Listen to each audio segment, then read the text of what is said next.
how you doing? This video gonna be about John Schneider. Oh, John Schneider. Now, if you ever watched the show The Dukes of Hazzard, which unfortunately back in the day I didn't know no better, and no one said nothing about the Confederate flag and the General Lee and all that.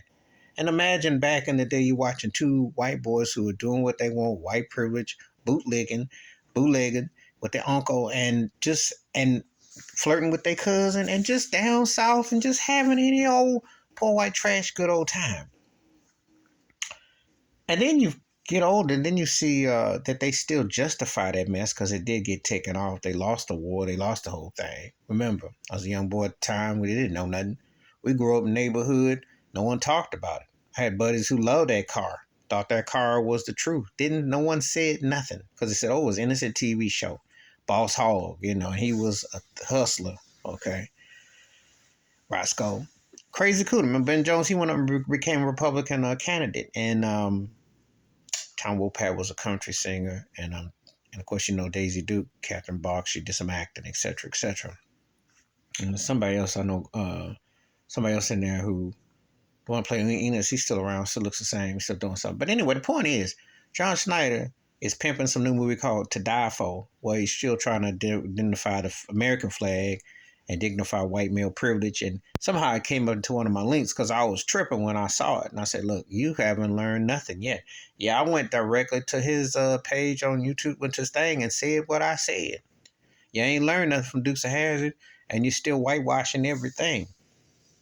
I said, you're going to talk about the American flag when I had my family members who participated from the Spanish War, World War I, World War II through Vietnam and got second-class citizenship on them boats, on them ships, in them places when they came back to America and was in separate docks and separate barricades, etc.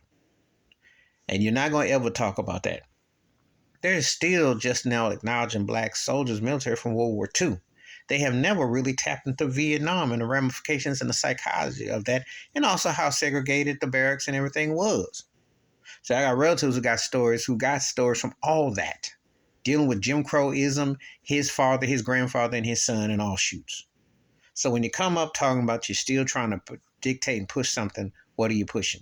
You feel like your white privilege is being took away? I'd ask this cat, what about the white boys who are being told to shoot up these black churches or places of supermarkets, et cetera, all this rampage going on? Who's telling the white privilege and white man's everything's getting took away? Who's believing that mess?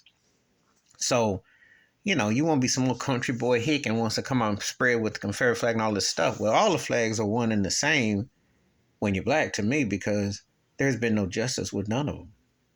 The flags don't mean nothing. You pledge allegiance to what? There is no unity. There's no justice. And when they use their racist coded attacks against black folks, talking about woke or what have you, well, let me tell you something. You're selectively sleeping because you got white privilege. Because if you open your eyes, a blind person who can see stuff as Stevie Wonder could tell you how racist it is out here.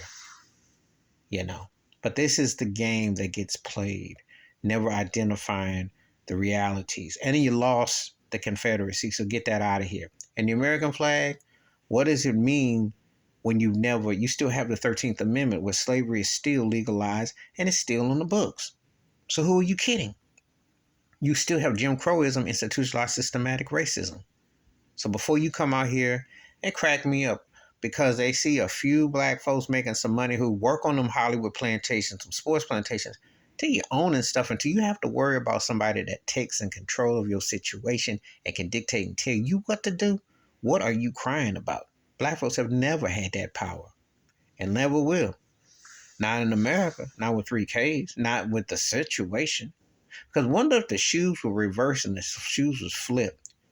Imagine if it was really black Hollywood and black this and black that, and you had to adhere to a set of rules and regulations, and you were enslaved, and your people had their tongues cut, their languages split, houses divided, segregated, integrated, and told they couldn't drink water fountains, couldn't do this, couldn't do that, education, et cetera, et cetera. How would you feel?